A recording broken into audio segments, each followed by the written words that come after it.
Dito tayo nagsimula sa ating ginagawa na swing arm. Tatabasin natin yung hub para makuha natin yung lagayan ng bearing. Na siya namang gagamitin natin na lagayan din ng bearing para sa swing arm.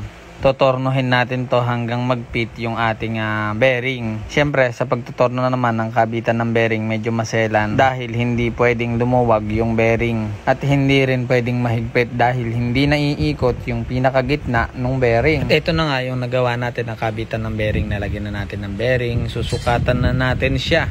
Ayan, gumamit tayo ng kabilya para sukatan ng magiging pinaka swing arm. Hindi kasi natin pwedeng basta na lang tabasin yung ating aluminum at may kamahalan yung shafting na aluminum. Kaya hindi pwedeng may nasasayang na materyales.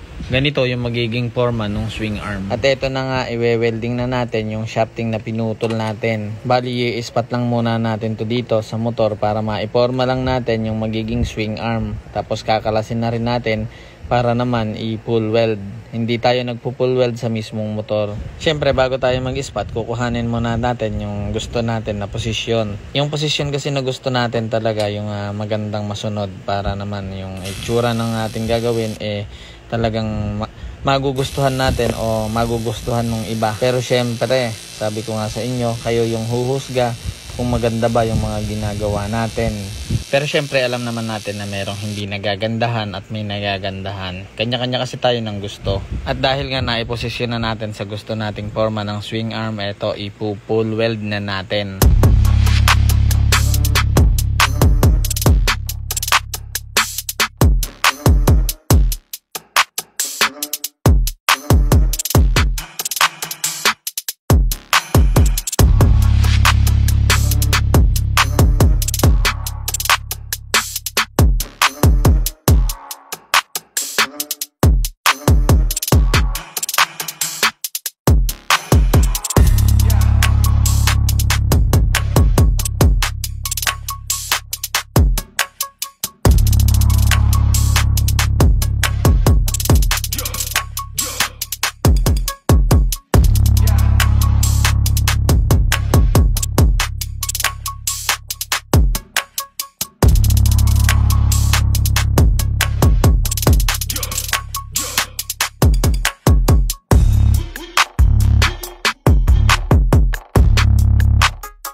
Mga idol, meron tayong ginawa ngayon dito na swing arm. Ayan, swing arm ng Mio, Mio 4. Ayan, pwede sa lahat ng motor gawan ng swing arm. Mio 1, Mio 4, Mio Sporty na walang swing arm, Mio I, Mio Soul 125, Mio Soul 115. Pwede yan mga idol, yung ganitong modification. Ayan.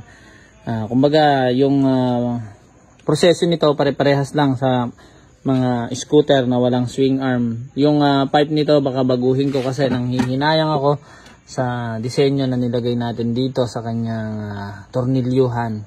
Baka lagyan ko dito yan ng lagayan ng pipe para dito ko na lang ibobolt yung pipe or dito pa rin.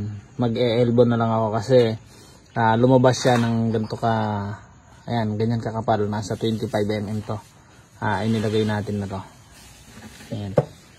Ayan, kaya na humusga mga idol kung maganda o hindi itong ating ginawang swing arm. Ayan o. Ito nga pala, shafting to, walang butas. Shafting. Kaya yung tibay nito talagang matibay. Dagdag tibay sa ating motor. At dagdag safety na din para yung sa mga natatanggalan ng rear nut. Ayan. Ito kasi motor na to mga idol. Natanggalan ako ng rear nut dito dati sa may Santa Rosa. Yung stock na rear nut niya natanggal. Ayun, lumabas yung mags. Kaya ito dati ay may mga ayan, yung gas-gas na yan. Kaya ayan, ginawa ko siya ng swing arm para safe gamitin.